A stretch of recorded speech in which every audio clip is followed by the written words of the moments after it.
Welcome to George Coll Fine Art. Here, the viewer is encouraged to get outside and paint from life. George's job is to provide the tools to solve the many technical challenges faced in rendering landscape paintings. View the library of landscape paintings offered and become a subscriber. You can also purchase tutorial videos, plus original tutorial and studio paintings. Thank you. And if you like what you see, click the subscribe button and join in on the fun.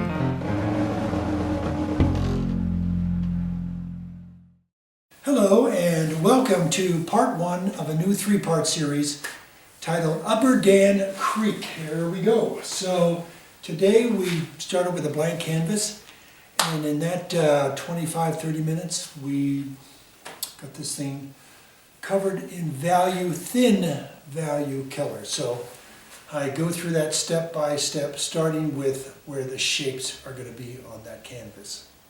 So nothing too complicated, and what I want to warn you about is not getting too detailed at this stage. I mean, you're just really looking at big shapes and big value colors. And we'll get to detail at the very end of this painting. All right, so get outside and paint. It's getting warm out there, though today is windier and all get out. But it's May, and it's time to get out and do some plein air painting. All right. Paint with your friends, get critiques, and don't be intimidated by a white canvas. All right, let's get started on part one. All right, bye. Hello, and welcome to part one of a three-part series titled Upper Dan Creek. I'm George Coll, and I'm excited to get this painting going. It's a little 10 by 12. I haven't painted for 2.5 weeks. I've been off, doing a show in Oklahoma City and kind of coming back from that, and it's time to get back into painting. So I'm excited to be here with you today. All right, so I chose this reference. Has a nice combination of, these dark up vertical trees and these beaver pond that's down in the bottom, and these willows that go up and stack into and connect to the darks. And so I'm kind of excited. I think it's a nice little composition. All right, so I want to find out where my shapes are going to be. I'll do that first, and then I'll fill in the shapes with thin value color. So I'll go through that step by step. So let's make a drawing color. And let's go blue, yellow ochre, a little bit of light gray. I hope I have enough. Let's get more blue, yellow ochre.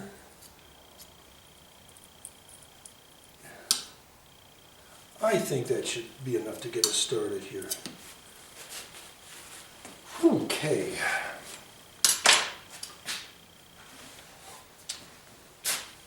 Now I'm ready to get my paper towels, get a little Terp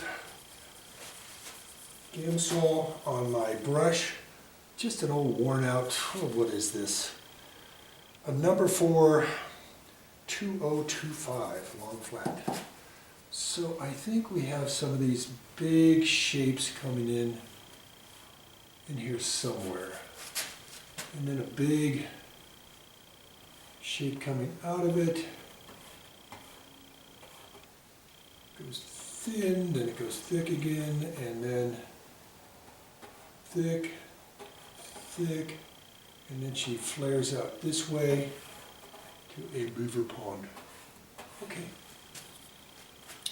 Maybe, let's see if this is working. Okay, I think this is a little thick here, so we'll thin that down here.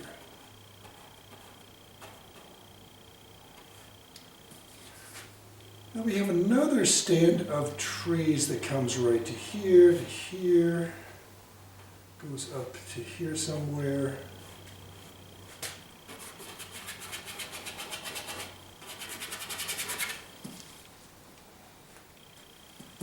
So far so good. I think another important line is this up here Then there's a little hump in here. And I think we have some shapes up here, and then it goes thick again. I think this goes higher. This comes down and connects and has a little bit of connection.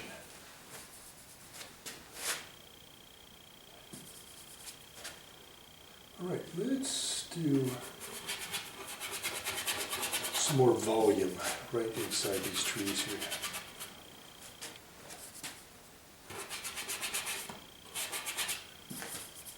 And I think I want to add a little bit more blue to the mixture, ultra blue, a little bit more gray.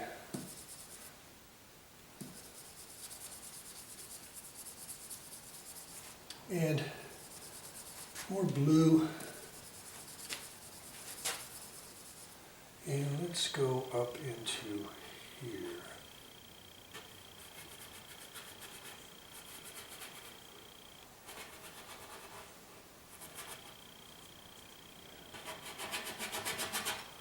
It's got to be darker in front, sorry.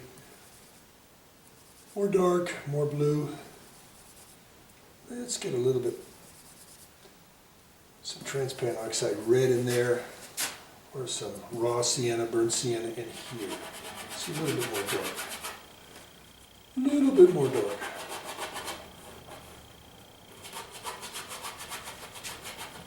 So I'm not putting it on too wet. It's kind of a mixture between wet and dry. It's not soupy, it's not dry, and it's a nice feeling to it. Let's see, and there's some little guys up in here. Why don't we just put some little guys that I see here.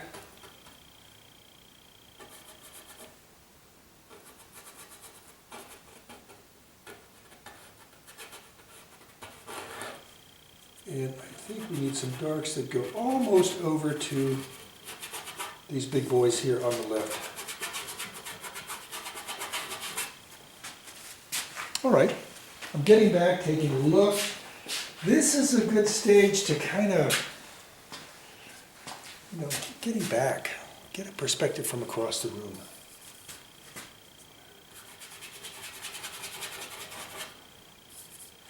Okay. Let's go farther back now with some yellow ochre and some light blue and some white. I'm going to lighten it up here a little bit. Lighten it up with a little bit of white in the mixture. It's not enough. Let me get some light in here. So I just added some Naples to it. There we go. That's adding some light to it. I think I'm just going to go more blue now.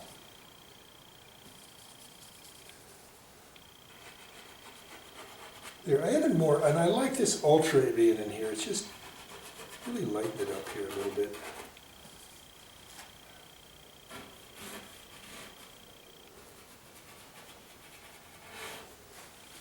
Now behind it is even lighter, so I'm going to add more white, more blue.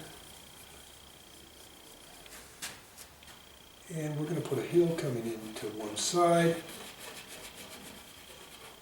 And then even lighter behind that, more white, more white. That will be here.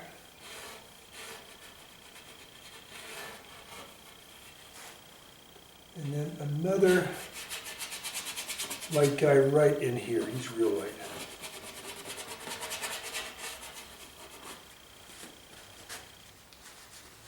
Okay, I think we're doing okay. I think we need more lights up in here too.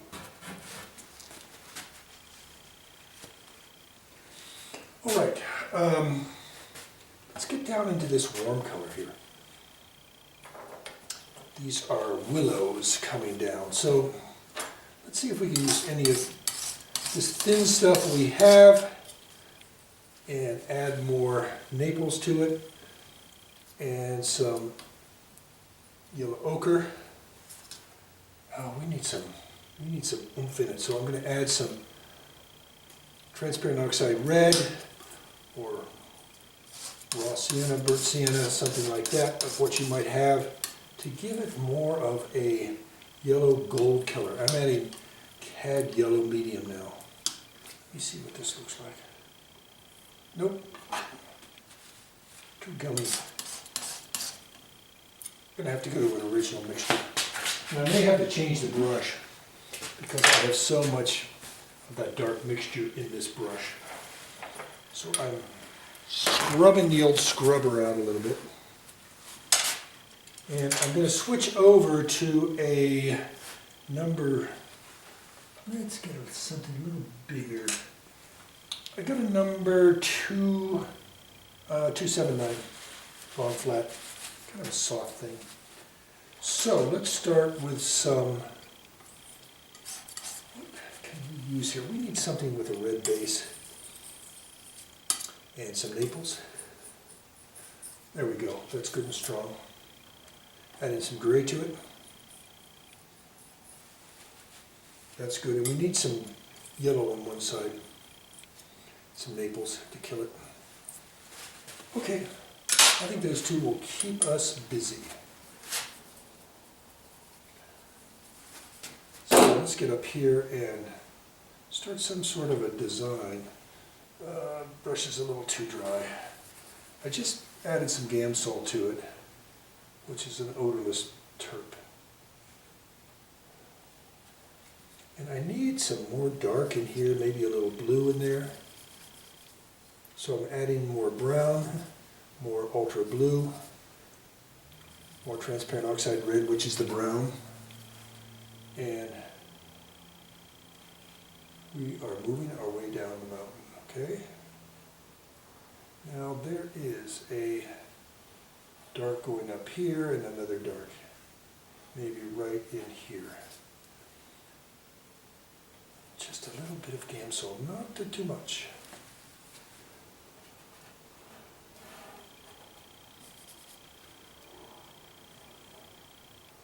And we almost have a dark blue down here in a few places, right? Like right in here, there's a few right in here.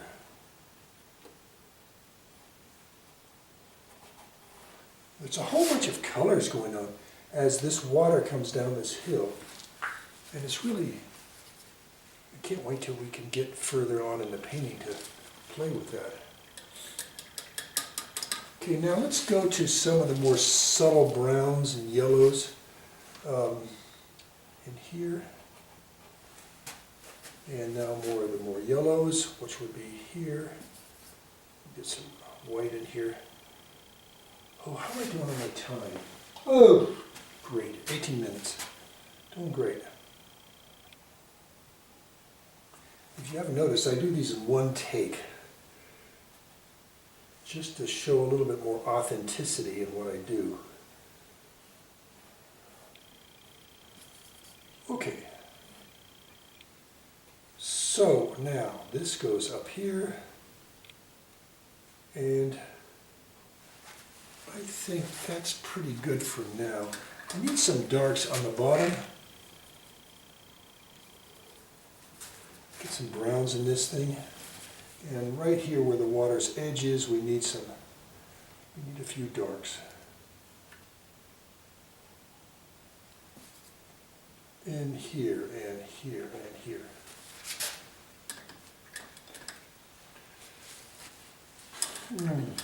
Well, it's almost that season to start getting outside and do some plein air painting. I'm looking forward to that. And I'll be taking you along with me. At least I'll be sending you pictures of where I visit and give you some references that we'll be painting from on my travels. All right. I think I need a few more trees up in here. And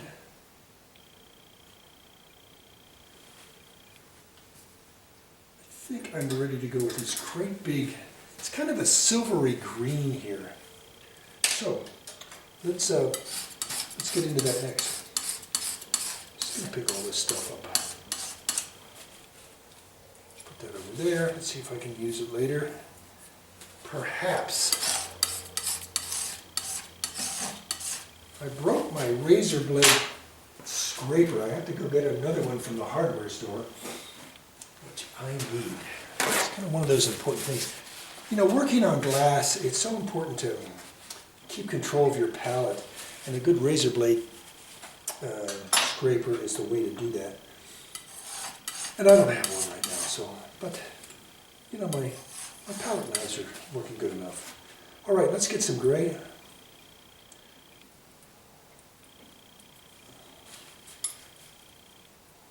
Some gray. And let's get some Viridian green in here. It's just not getting that silvery effect yet.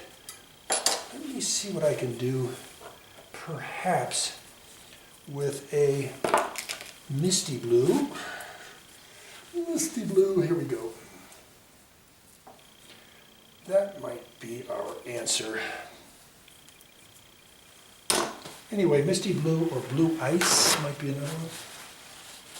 Or just a light, cool gray.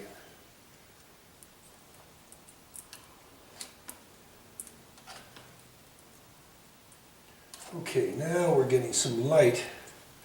Now let's see if we can get some Viridian in there.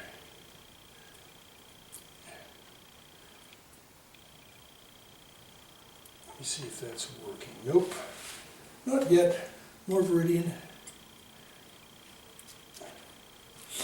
And we'll get some permanent maybe in there, permanent green. Boop, boop. It's sticky this morning. And I can't find my pliers when I need it. So, let's go from, try some emerald this morning. That might do the trick. So this is Gamblin Emerald Green.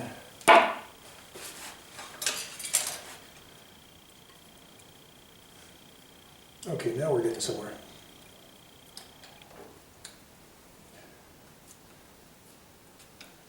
And a little bit more cool gray.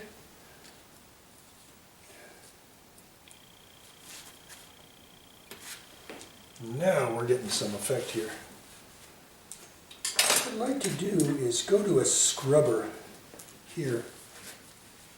And what I notice are some subtle grays underneath, more on the steeper vertical. So I'm going to go get some ultra blue in this kind of murky brown color I have here. And I'm going to put some of that in some places here, and here, and here.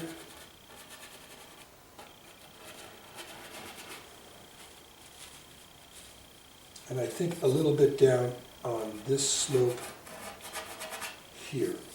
Now I'm going to use this as an undercolor, because steeper areas are a little darker, because they're angled away from the sun. And let me get some dark in here and in here.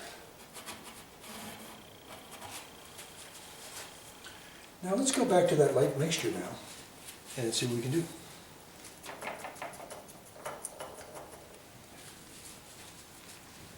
Again, I want to stay and keep things thin in value in this stage. How am I doing? 12 minutes? I'm doing great. And just want to get some of these lighter greens in. I'm going to get back and check that value color.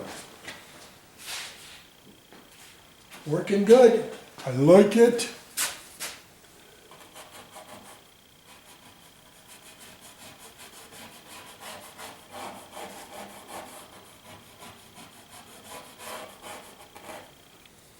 Yeah, some of the times you lose some of it, you run into the edges here. It's okay, just run over the edge a little bit, soften it up a little. Don't have to paint between the lines all the time. I think there's a snow field coming in here, and I have to think about those, but I don't think I have to worry about them today, or at least in part one, yeah. But you see this light value shows up, and that's what I like about the reference. And I will be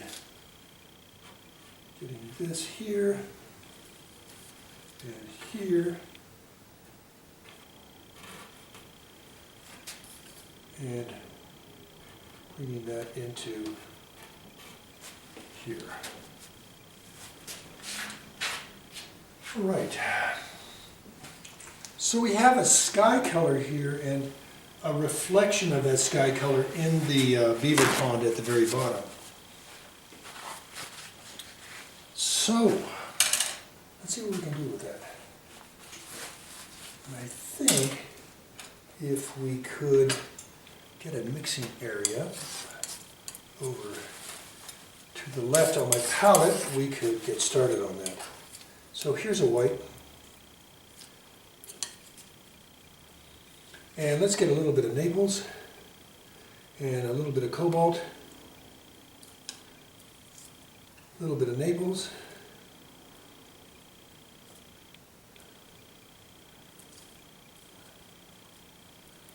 and let's take a look at this color.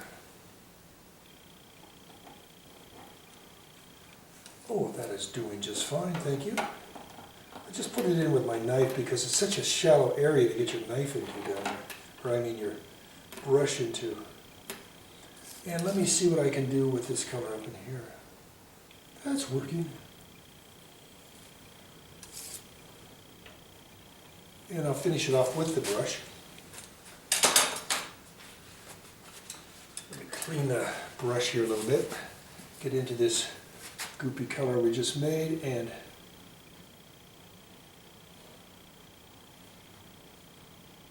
get that taken care of.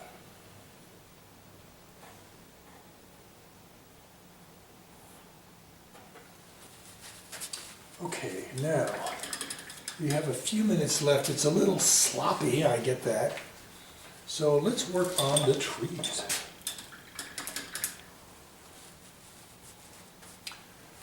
I think a good pine tree color is something to do like, you know, an olive color,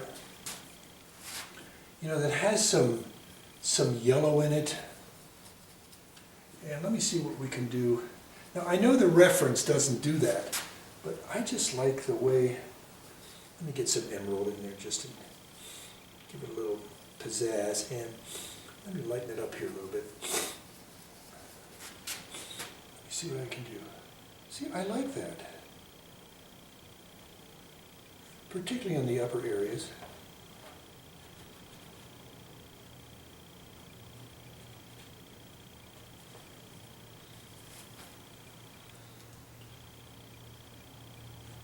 And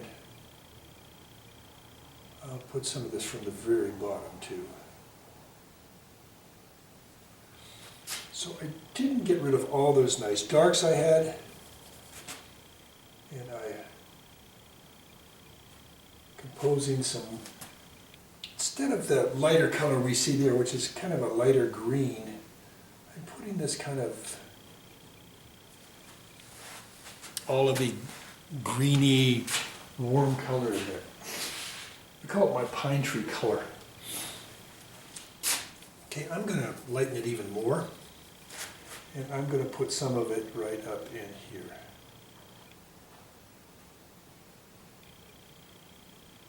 And here. Just give it a hint of color.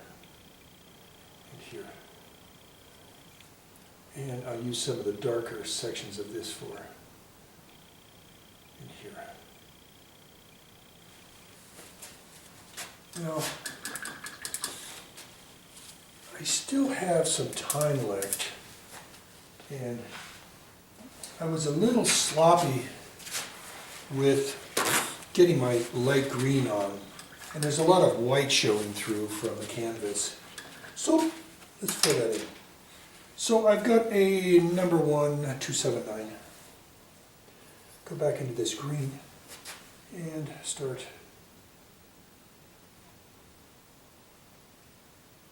getting in on the edges a little bit.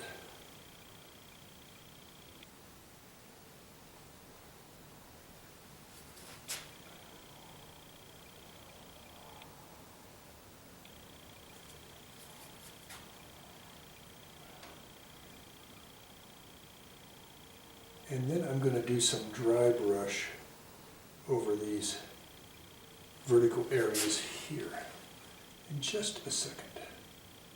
That will be next.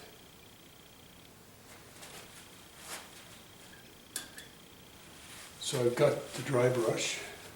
I'm putting some green on. I'm drying it off like that. And I'm going over these vertical areas here with it. Putting green on, knocking the green off, have a dry brush. And you can see how I'm softening these little gray areas just to a small significant way.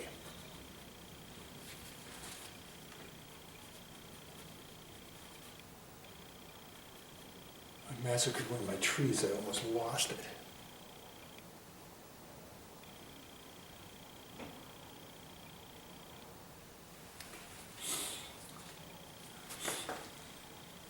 I need more time in here. But right now, I'm concentrating on big areas of value color.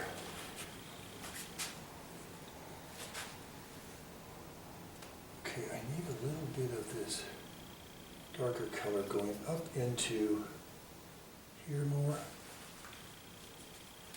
And I think I need some of these fellows coming up this way, just to show there's a slope. I'm just looking at some of this stuff here on the opposite side.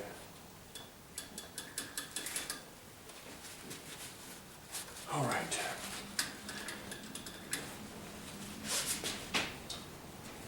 I'm going to do a few more things before I quit, and one is just do some hints of verticals.